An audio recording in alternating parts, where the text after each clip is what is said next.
Before we dive in, though, I want to give you a little bit of background about where I came from and how I got to be where I am today and how this whole model got started. Back in 2008, I was a school teacher in Utah, teaching science. Do we have any school teachers in the room today? So you know that school teachers get paid tons of money, right? And so not uncommon, like many others, I was constantly looking for ways to supplement my income. Now, how many of you have ever heard of a Ponzi scheme? Is anybody here not familiar with what a Ponzi scheme is? Do I need to go over that? Okay, so Ponzi scheme. I don't want to say I was on the wrong end of a Ponzi scheme because I'm not sure there's a right end, but I was on the end that didn't go to prison, so I guess I, turned out a little okay in that regard. So I found an organization. They touted themselves as a life coaching, financial coaching institution, and I became one of their clientele. Okay. Long story short, this group was running a Ponzi scheme, but they were doing it very creatively. They weren't targeting wealthy individuals. They targeted middle class, yes, with good credit. High school teachers were perfect candidates.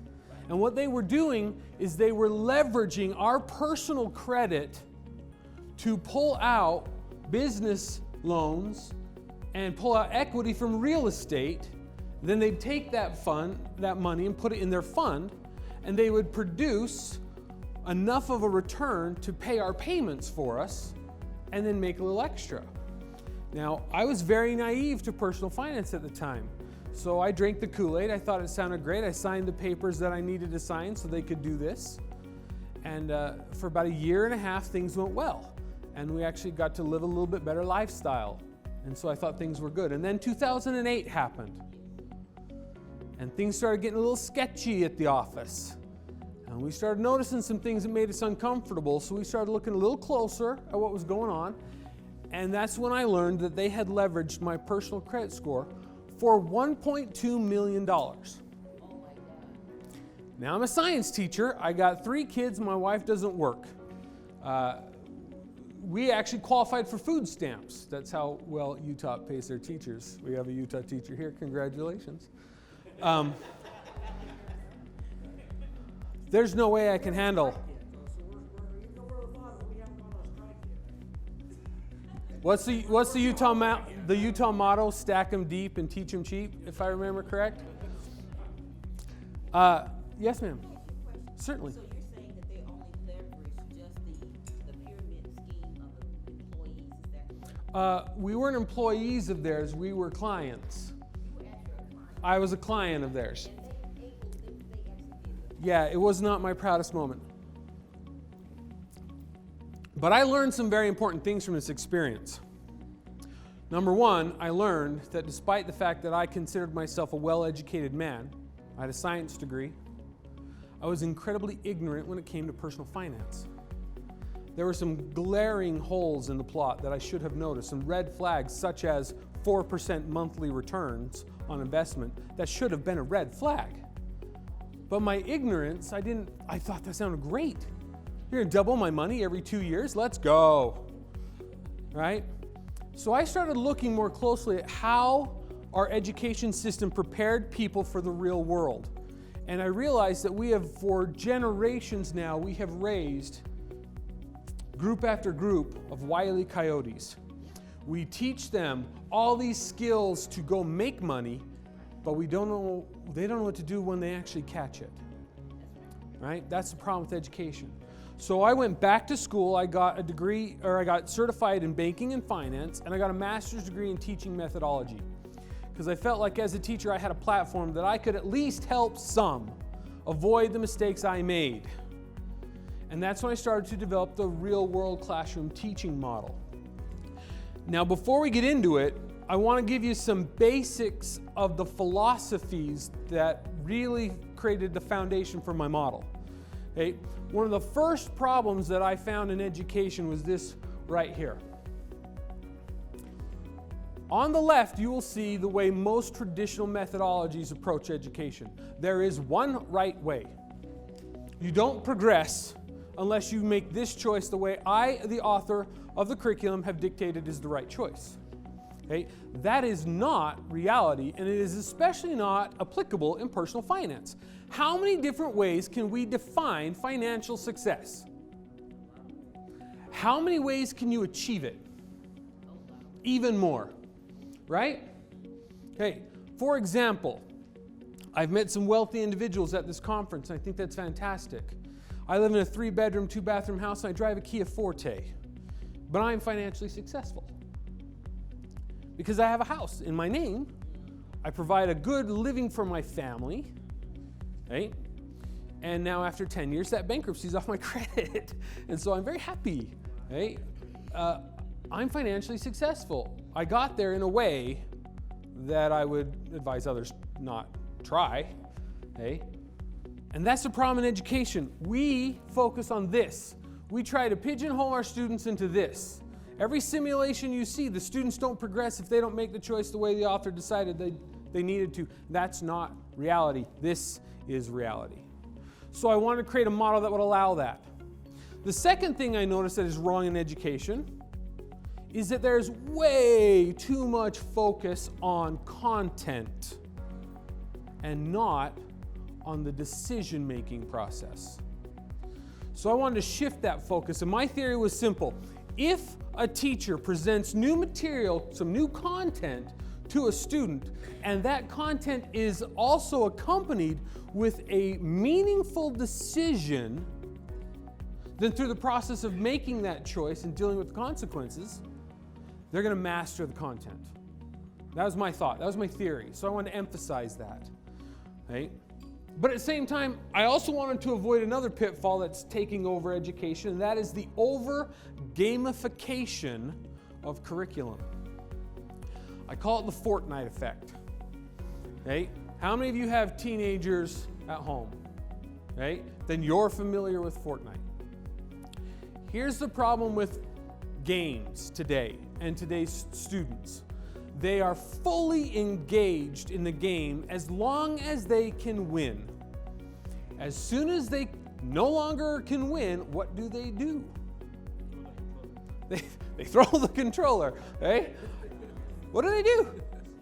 They start over. They hit reset. They don't care. They have their character jump off the cliff and die because then they can start another one. As long as they can win, they're fully engaged, but as soon as it looks like they're going to lose, they're done.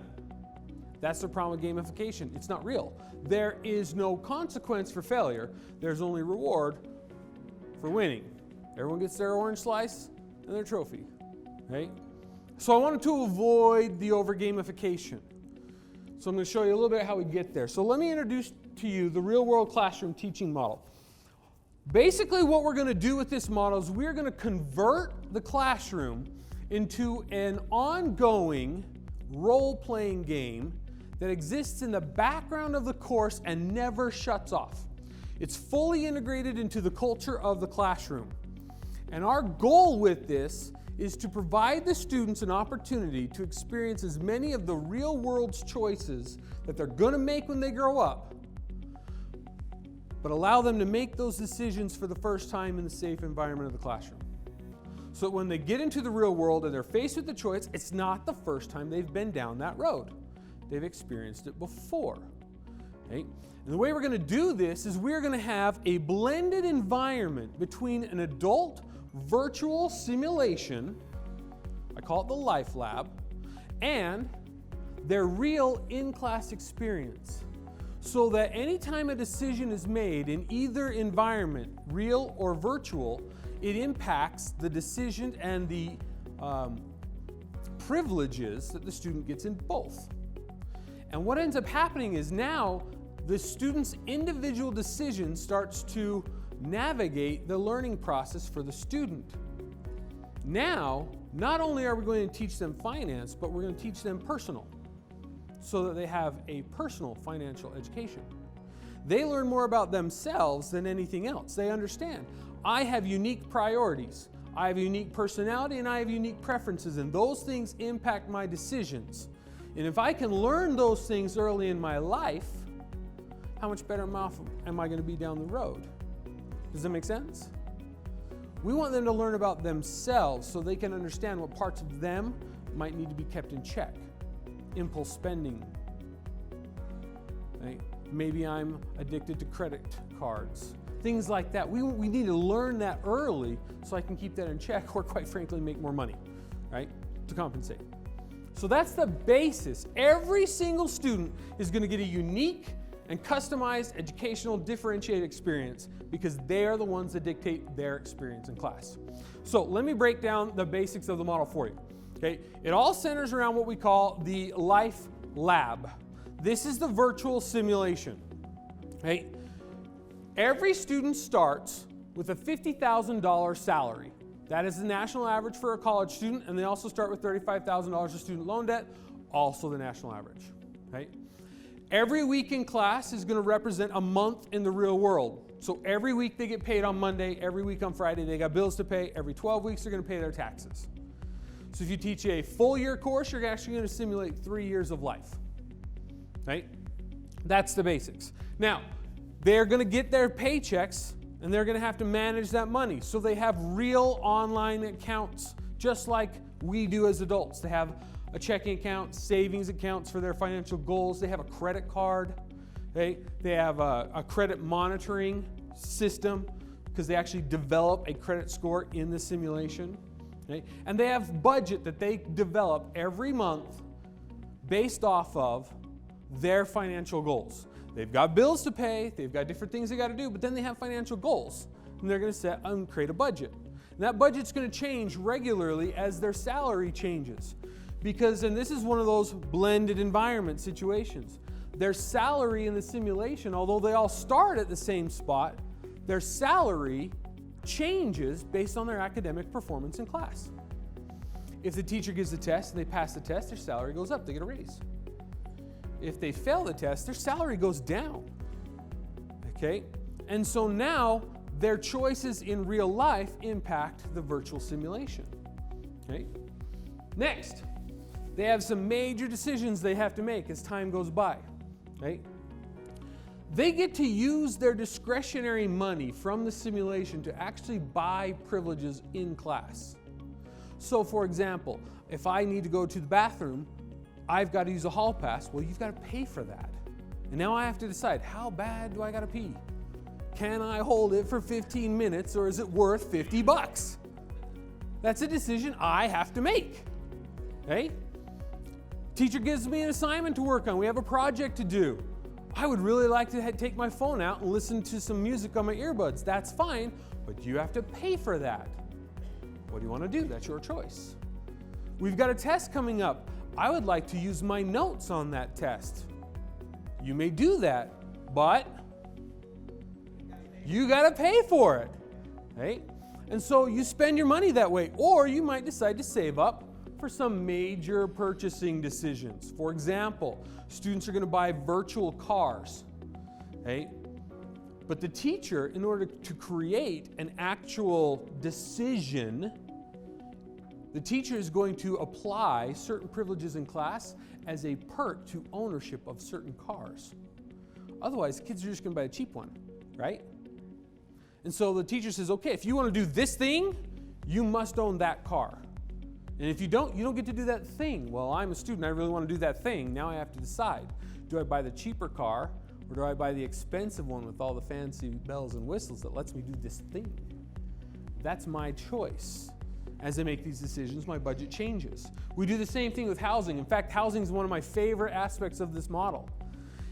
Instead of just assigning a seat and letting them sit in a seating chart, instead, in a real-world classroom, their desks represent the homes they live in, and the students have to buy them. Okay? They go through the whole mortgage process. They put in offers on the loan, all that whole thing. And the teacher, in order to create a housing market, is going to assign privileges to ownership. Right? For example, in my class, bless you, in my class, I have a row right here. And if you sit in this row, you don't have to pay a fine for being tardy. What happened to the value of these homes in my class? What happened to the value of those homes in first period? It went way up, right? Because I teach all seniors. They can't wake up in the morning. So that's prime real estate right there, right? Prime real estate. Let's say back here in this row, if you sit on this row, I'm going to let you keep your phone in class every day and you don't have to buy a phone plan. What happened to the value of those desks? Which one's more valuable? The tardy fines or the phones? That's a trick question. Say that again. Exactly. The question is which one is it more valuable to whom? And the students dictate that because they have different preferences. I even have one section in my class that we lovingly call the slums. And the rent's really cheap, but if you sit there once a week, we're going to roll the dice to see if you get robbed. Is that realistic? Are there places in this world you can live where rent is cheap, but dang it, you might get robbed? Hey? So we have that section. We build that in. Now, one of my favorite stories of how of what this model can really do had to do with the housing market. I had a student, really bright student. What's your name? David? You smart? We're going to go with yes. So David's really smart. David, I had this student, his name is David. He's really, really smart. He did really, really well in class. We actually have a built-in investment opportunity. We'll talk about that later. He had made a lot of money. When it came time to buy houses, he had more money than anybody else. And that year I had made one desk in the back that I attached every privilege you could have to that one desk. What happened to the value of the desk? What did David know? David knew he can outspend anybody there. That's my desk now, right? But David's smart. When it came time to buy desks and put in offers on homes, David didn't even bid on that desk. What did you think David did?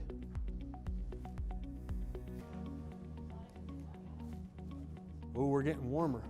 David noticed there's a lot of students in this class with bad credit scores that aren't going to qualify for loans. Is that realistic? Yes, they got to live somewhere. They have paychecks. They can afford to rent. So what David did is instead of putting all his money on one expensive house, David bought 4 cheap houses and rented them to other students. And now he's getting income from other students. He started his own business in my class. I didn't teach him to do that. David figured it out. I have a belief that if you provide an environment for creativity, students will create. That's just how it goes, right? There are lots of different ways for students to make additional income, okay? I would hire students to make as like a part-time job for them, and I'd give them extra money to do different things for me as a teacher, okay? There's an investment opportunity. We have a built-in stock market in the system where every class across the country that uses this model is represented in the simulation as a publicly traded company. And their stocks fluctuate based on academic performance and attendance. So students can actually invest in other classes, at other schools, in other states. Okay? And so they start to learn some of the basics. Now, one of my favorite things about this is a lot of students actually will start their own businesses in class because they realize they have something of value that other students might want. How are we doing on time? I like it. 26 minutes have gone by, or I have 26 minutes left. I like it. Okay, what is your name? Alyssa, are you smart? I like that answer. That was way more confident, David. Come on, man. All right, so Alyssa, I had a student a couple years ago. We'll call her Alyssa. Alyssa was one of my brightest students I've ever had. Every single time I gave a quiz or a test, she was always either number 1 or number 2. And everybody knew it because I posted a leaderboard. And she was always at the top. And it got to the point where students started asking her, what are you doing? And she took meticulous notes. She had this outline format that she did, and she had her little Chromebook, and she was making all these great notes. And it got to the point where students stopped coming to me for notes if they missed class one day. They would go to Alyssa. One day, Alyssa came to me and she said, Mr. Bean, I got something people want. Can I start a business and sell my notes to other students? It's like, sure, that's a great idea. So she started doing that. She actually got a subscription service, and every day she would actually email out her notes from the day to all the other students that had signed up for her subscription. And it actually kind of was a little bit of a double-edged sword. I created a monster. She started making more money in her side business than I was paying her in our regular thing. And I would give bonus money for students when they do assignments. And one day, we were working on an assignment in class, and I see Alyssa is studying for a test in another class. She's not doing the assignment. I'm like, Alyssa, I need you to do this. She's like, yeah, okay. I'm like, no, you need to do this. You need the money. And she's like, no, I really don't, but thanks. I was like, I have taught you everything you need to know in personal finance. You be you, right? In fact, there's more to this story. So one day, Alyssa noticed, what's your name? Oscar, are you kind of sketchy? Okay, so Oscar's kind of sketchy. We come to class one day, and Alyssa notices that Oscar is using her notes, but is not one of her clients. Hey? What? Dennis, right? And you're really sketchy. We all know that. Utah teacher, sketchy guy. Okay? What had happened was Dennis was one of Alyssa's clients, and Oscar came to Dennis and bought copies of her notes for less. And they had this little thing going. Okay? And Alyssa got really upset. She's like, you can't do that. And Dennis is like, well, is it copyrighted? And Alyssa's like, I don't know what that means. Okay? Right? What is your name? Lori. You smart? Is your dad a lawyer? Sure. Yes, that's wonderful. Lori overheard it, went home, talked to her dad. Her dad happens to be an IP attorney, tells her dad about it. Her dad's like, you should start a law firm in class. So Lori comes back the next day with Alyssa, and they have this proposal, and she's written it all up. She starts a law firm, she hires her, and she copyrights her material, but they don't tell Dennis. And the next time Dennis sold her stuff to another student, what'd they do? They sued him. They sued him in class. And we did this whole different lesson now about business ethics and things like that. And all of this was generated because the students got creative. Because if you provide an environment for creativity, students will create. Right? One of my favorite aspects of the model. Okay, now, how many of you have ever had a day where life just happened to you? And it didn't really care what your plan was, it just happened. Yeah? We've all been there, right? I did not wake up one day and think to myself, you know what would be good today? I should lose $1.2 million. I did not do that. That just kind of happened. Okay? Now, all of this is great and dandy, and it's a wonderful system, but it is short of reality. What reality is that sometimes the thing that determines your financial success is how you respond to the things you can't control and how you prepare for the unexpected. And so it would not be complete if we did not include this in the model. So we did. And so teachers and students play a game on a regular basis called Life Happens, where random students are drawn, and then a random scenario is drawn for them, and whatever is that scenario, that just happened to that student, and they've got to deal with it. Some of them are good, most of them are bad. Some of them permanently change your budget, like you joined a gym, or you got a security system, or you just had a baby. Now your budget's different. Is that realistic? Absolutely. And what we have found is this. We did the math, we made it work out right so that no one would actually fail or pass because of life happens. Law of averages comes into play and it all averages out. But what we found was this. It became a critical component of student success in the classroom because they had to make a choice. What did I do when times were good? And how did I respond to times when they were bad? When I got money, did I set it aside or did I blow it? When my transmission broke, did I have money in an emergency fund to pay for it, or did I put it on my credit card? And we noticed very quickly that this became a huge determining factor of student success. The students that figured it out early on did very well. Students who didn't, they struggled. And those were the students that came in asking for second job opportunities and things like that. Okay? It's critical. Now, I love this. Obviously, it's my baby. I worked 10 years to develop it, and I think it's great. But the best part about it is how we assess the simulation. Traditional simulators, you'll get a score for how well you've performed because either you take a quiz or you do a test, right? Or maybe you write a report about what you've learned, or you achieve a certain goal that the author has determined for you in advance. Okay? That goes back to our maze at the beginning. The author's predetermining how you become successful. I didn't want to do that. So I thought long and hard about it. And I realized that if I'm truly going to enable and empower my students to explore financial success in the way they want, the easiest and best way for me to actually assess the simulation is simple. I'm going to sell them that score. Every 3 to 4 weeks, we're going to put a score up for sale. If you've been budgeting wisely, if you've made good choices, if you've learned from your mistakes, and you've got the money, write me a check, you get an A. If you don't, you get whatever you can afford.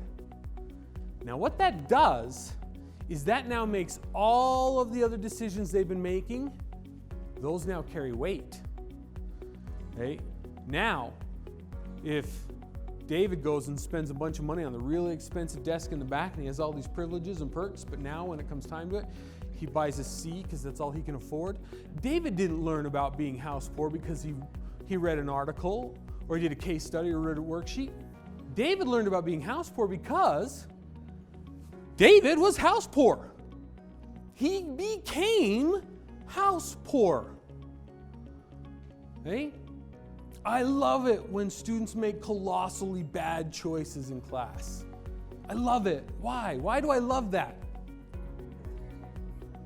Exactly, because They always are. It's like everybody's, it's like everybody gets a trophy, everybody does well, and that doesn't happen. exactly, right? I love it when they make bad choices because they were tending in that direction. And I would rather have them make that choice in my classroom where the pain is real. I'm going to get a bad grade or I'm going to have to do some extra work. It's real pain. Man, it hurts a lot less than $1.2 million of debt. And I love that. I want to empower students to experience the real world in the safe environment of the classroom. And this does that. It translates so beautifully and converts gamification to realification. And it makes everything they do real. Every decision now carries weight, and they think it, and they know it, and they realize it, and they think to themselves, man, I've got a decision to make. I could buy 100% on this grade, but I don't need it. I can do with a 92 because I'm saving up for a down payment for a car. Or I don't need that really fancy house. I can get a simple, modest home because academically I struggle a little bit and I need to be able to afford better grades. And they start to really internalize all the lessons teachers are trying to teach them every day, but now they can actually apply it through a decision-making model that converts the classroom into something that is always ever present, always there. And the students learn and they grow at a level never before seen. Right? Now, one of the best parts, again, where are my teachers? Where are my teachers? Hopefully you guys will appreciate this. I love it. Okay? In 4 years of using this in the classroom, not once did I ever send a student to administration. I never had to refer a student when I started using this model, because when you've got a money-based system, all of your classroom management becomes really easy. Because again, remember, this money isn't fake money. It's real money to the students. Why? Why is it real? Because they can buy things with it that they really actually want. Okay? I want to be able to recharge my phone in class, so I can buy that. That's something I can exchange for. I want a better grade. It's real money. I tell you what, you start taking real money away from kids, they will toe the line real fast. Okay? So, for example, this is a fine system that one of my teachers developed, and I started using some of these as well, and I love it. You know, if the student is late or absent, they fine them. Suddenly tardy started going away. Okay? Negative behavior, we kept that kind of nebulous so I could decide whatever I wanted to define that as anytime I want. Right? If you're not participating in the way I want, I'm going to fine you for that, and then you're going to start participating. Right? Some of my favorites, like for example, I grew up in Utah. I have very sensitive Mormon ears. I didn't want to hear a lot of cursing, so I just made that $1,000 fine, and I stopped hearing the F word in class. Right? And my favorite was this right here. I gave that fine away once a year, every year. Not once per class, once per year, because every time I did it, what did they all talk about at lunch that day? How that dummy had to pay $5,000 because he's whining, and nobody whined. The whole school found out about it within 20 minutes, and nobody whined anymore. Because all I had to do is, if I was imposing a fine and they started to even talk, I'd just look at it. Like number 8, and done. Done. Makes it so much easier, right? Now, in addition to this, we do have a couple tools to help teachers actually implement this model in their class. Because I don't know how many of you are thinking like, oh my goodness, that's a lot to keep track of for my students, right? So we solved that problem for you, right? First of all, we do have a web-based platform that the teachers can go in and create courses. I'll take just a couple minutes. How are we doing on time? 13? Sweet. We can take just a couple minutes here, and I want to show you what that platform looks like. Okay? We did our very best to try to make it look and feel and function as much like real-world tools as we possibly can. Okay? So what I'm going to show you is the site that we use when we go and train teachers. And in order to have active students in it, we went and took a snapshot of some students around the country and plugged them in here. So the stuff you're going to see are actual real student accounts. Okay? So as a teacher, I can come in here and I can log in.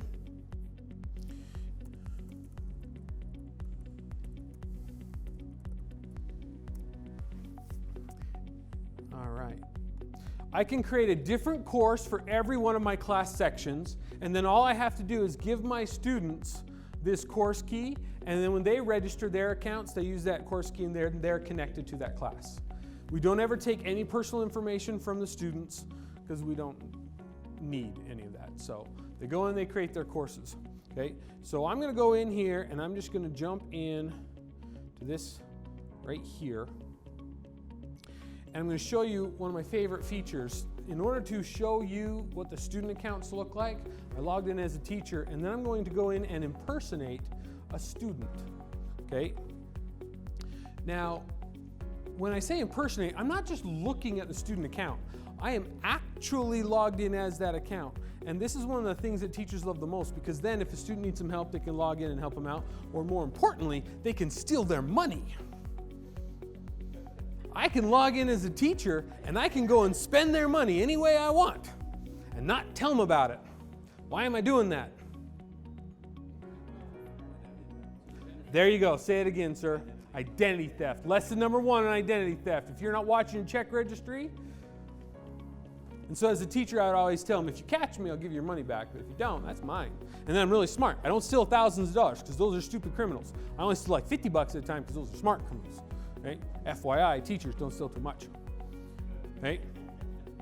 So you can see the students they have, this is kind of their dashboard page where they have their various account balances, their credit cards. They have a balance sheet summary here where they can go and see what their net worth is, and they can go and check their details.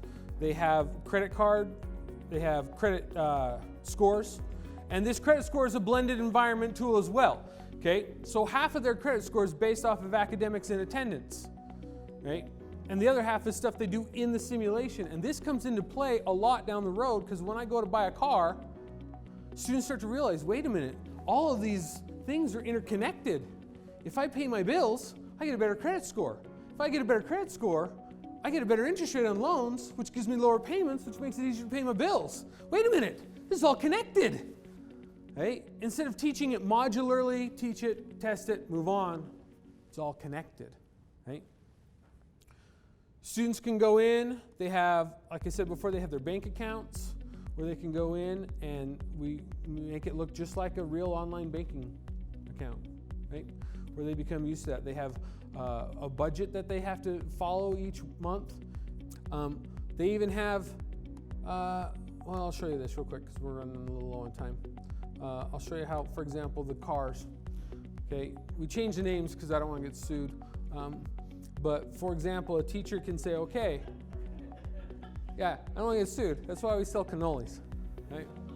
So let's say a teacher says, okay, if you want to, you can buy this really expensive Panther, and then I'm going to allow you to eat food in class. I'm going to give you multiple redraws when we play the Life Happens game, and I'm going to let you use your computers on tests.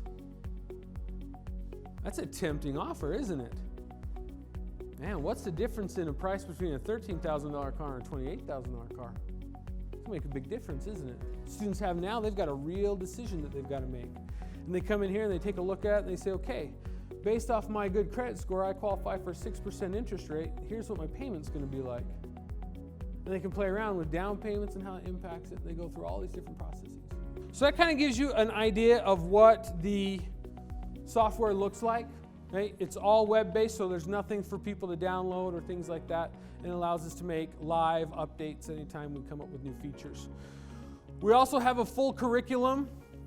Right? The curriculum consists of 13 units, 52 lesson plans, a test bank, etc. It's designed, we have a full year version as well as a one semester version. It's aligned with various standards and across the country. We looked at multiple different kinds of standards and we aligned them with all of them so that we could cover as many as possible throughout the country. Okay. Last year was the first year that other schools used this model. I had designed it for my own classes. We thought we'd try and see if it will work with other schools not employing Brian Bean. And we had about 12 schools between Texas and Utah. It did fairly well in the pilot. Next Gen Personal Finance, anybody heard Next Gen Personal Finance? So they caught wind of us, they did a podcast of us, a couple other people did some articles, word spread. I started speaking at some conferences. This year we're over 100 schools in 7 different states, and it's just kind of taking off. And the reason for it is illustrated, I think probably one of the best illustrations is this right here. At the beginning I made a claim. I said it was my theory that if teachers would shift the focus away from content and instead focus on the decision-making process, that students will master the content in the process. So we tested it in my school. Okay, has anybody ever heard of Precision Exams? They're a national standardized testing company. Utah contracted with them to give their EOC that every year through Precision Exams. So what we did is my school district also contracted with them so that we could take that same test for certifications. And that's how my students did. Now, Dennis, I'm going to pick on you for a second, okay? I have no idea what your scores were like, and I don't, okay? But given that you have been familiar with these tests, how does that compare to scores in Utah? There you go. Hey, and I don't, I almost said I don't put this up there to boast, but yeah, I do. I'm totally bragging, and I'm doing it on purpose. I'm not gonna lie, okay? It works. If you shift the focus from content to decision making, the students will take that decision if it is real. They take it seriously, and now they are exploring the content you have introduced them to in a way they never had before. It's not just a worksheet. Okay? When we did the taxes unit in my class, how are we doing on time? Oh, thank you. And 30 seconds. I appreciate your precision. When we did the taxes unit in my classes, how many of you think that students enjoy learning about how to do taxes? How many adults like learning how to do taxes? Right? But when we did it in my class, and students realized, okay, last month in Life Happens, I had to pay a medical bill. That's tax deductible. I got kids 2 months ago from Life Happens. I had a child tax credit. Now suddenly, wheels are turning because they realize that I can get a tax refund for this. And now, how close attention do you think they paid when I gave them the instructions on how to actually do their taxes? Because now they're getting money from it, right? It's one of their favorite units of the year. In fact, they look forward to it because we did it every 12 weeks. And they'd come in and be like, hey, Mr. Bean, how much longer until we get to do taxes again? And I'm like, say again? How much longer until we get to do taxes again? Because it's applicable to them. It's a real experience. It's not a game anymore. Thank you so much for choosing my presentation over your other options. Thank you.